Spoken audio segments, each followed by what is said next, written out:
하나님께서 아브라함을 부르시고 약속하셨던 말씀을 크게 세 가지로 이야기하며, 첫째는 민족, 둘째는 복, 셋째는 땅이에요. 창세기 12장 2절과 7절 전반부의 말씀을 우리 같이 읽어보도록 하겠습니다. 시작.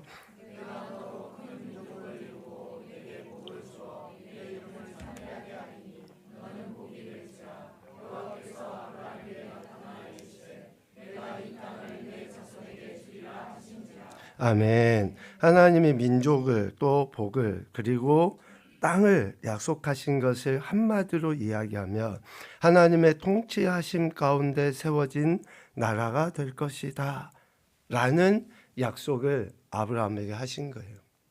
후손도 없죠. 나이도 많죠. 75세니까. 그리고 또 지금 떠돌이 방랑 생활을 하고 있는 아브라함에게 하나님이 이 이야기를 하신 거예요.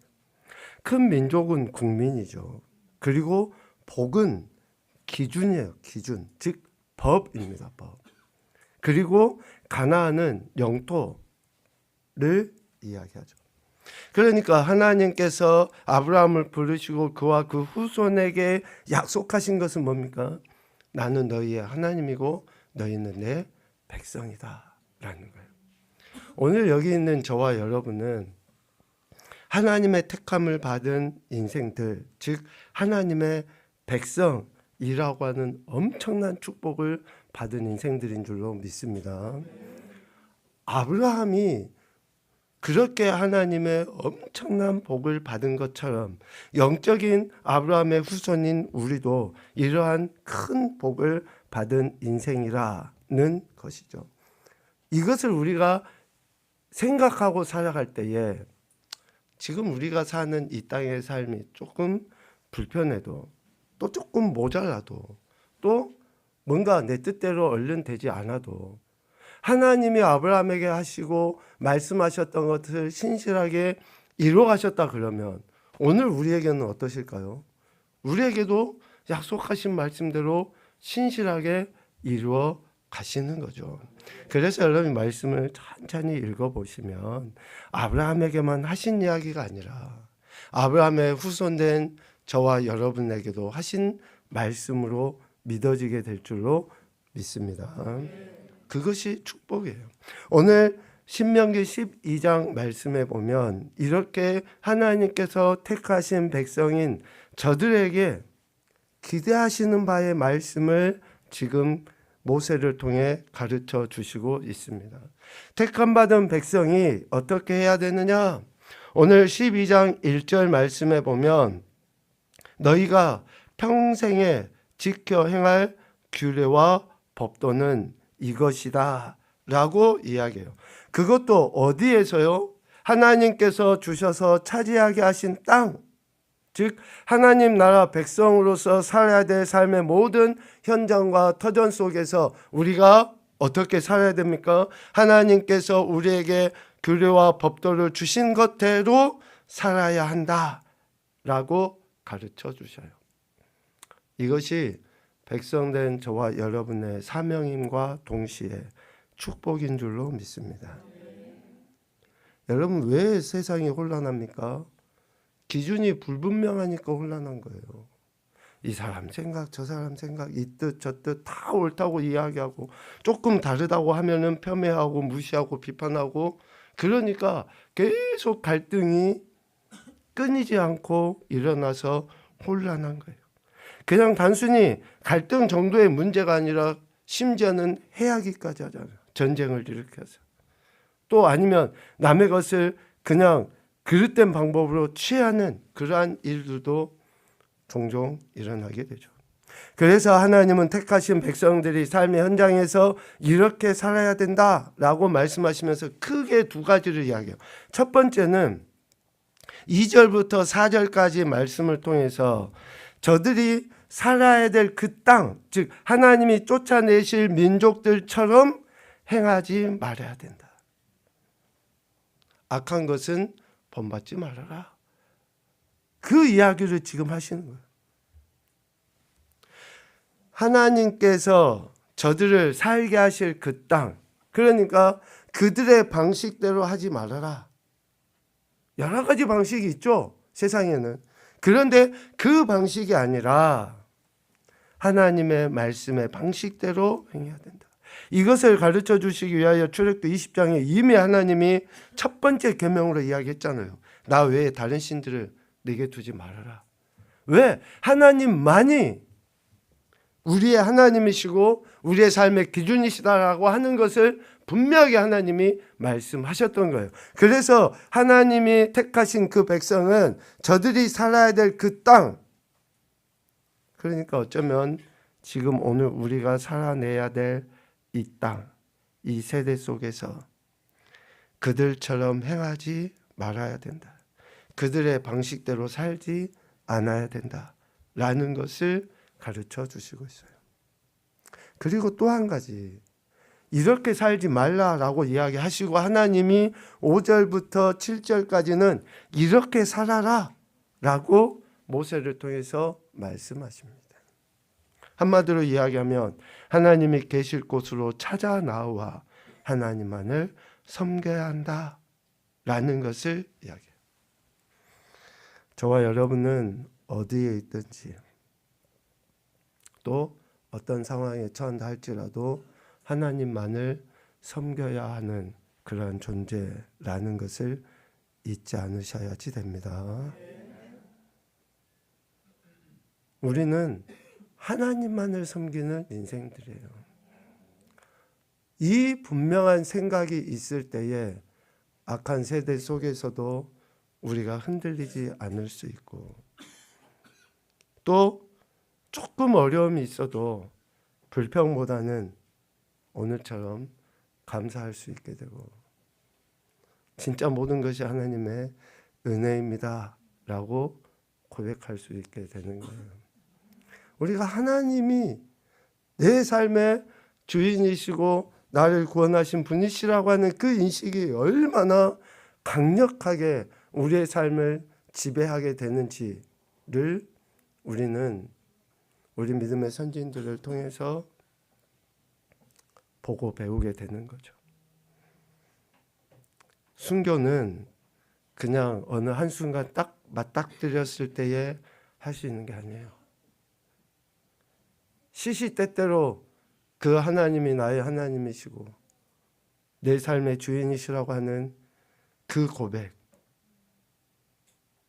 있을 때에 진정 하나님 나라를 위해서 헌신할 수 있는 인생들이 되는 거죠.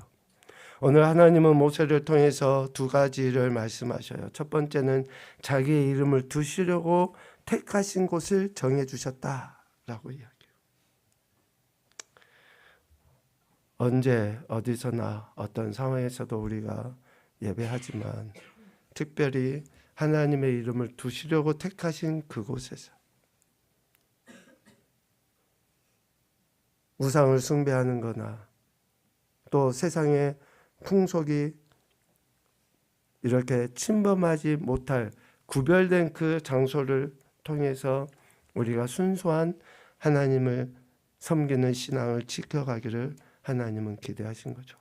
그래서 그 택하신 곳으로 하나님이 주신 은혜, 또 하나님 주신 그 모든 산물을 가져다가 예배 드려야 한다라고 오늘 말씀하시고 있습니다. 지정된 장소에서 예배를 드릴 때 하나님께서 말씀하신 그대로 오늘 6절에 보면 번제, 또 11조, 거제, 서원제, 낙헌예물 등등의 이러한 명목으로 하나님 앞에 하나님이 정하신 규정의 방법대로 드려야 한다라는 것을 말씀하시고 있습니다. 여러분, 오늘 우리가 모여서 이렇게 예배하는 것은 그래서 하나님의 축복인 것이고, 우리가 그 은혜에 대한 보답, 은혜에 대한 감사의 실제적인 태도라는 것을 우리에게 가르쳐 주시고 있습니다. 그런데 오늘 우리가 본문 말씀에 7절과 8절 말씀을 좀 눈여겨볼 필요가 있다라는 생각을 합니다. 하나님의 백성으로서 분명한 태도를 보일 수 있도록 하나님께 예배하라, 하나님께 제사하라 라고 이야기를 하는데, 먼저 8절 말씀에 보면 그렇게 예배자로 서기 위하여 우리가 좀 버려야 될 게 뭔가. 오늘 8절 말씀에 보면 모세는 이스라엘 백성들 향해서 이렇게 이야기해요. 우리가 오늘 여기는 지금 어디예요? 아직 가나안 땅에 들어가기 이전이잖아요.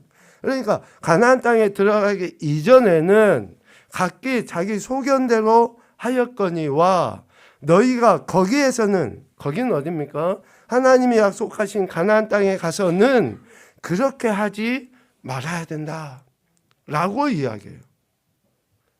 그러니까 지금 이스라엘 백성들이 여전히 자기 소견에 옳은 대로 그렇게 살아가고 있지만 하나님의 허락하심 속에 약속하신 그 땅에 들어가게 되면 거기에서는 결코 그렇게 자기 소견에 옳은 대로 행해서는 안 된다라는 것을 이야기하고 있어요. 자, 이렇게 삶의 태도가 분명해야 할 것을 가르치면서 그 기준이 지금 7절이에요. 7절. 우리 다시 한번 같이 읽어봅시다. 시작.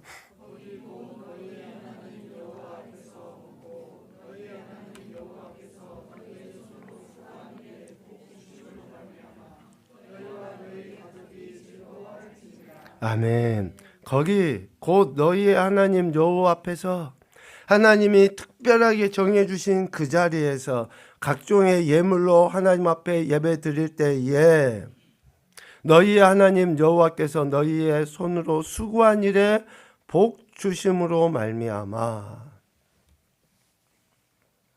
그러니까 우리가 지금 누리고 있는 그 어떤 것도 우리의 노력이나 힘의 결과가 아니다라는 것을 분명하게 이야기하시고 있습니다.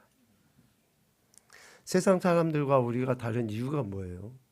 뭐 저들도 똑같이 먹고 우리 똑같이 먹고 또 어쩌면 우리가 저들보다 더 열심히 일할 수도 있고 뭐 다 그럴 수 있어요.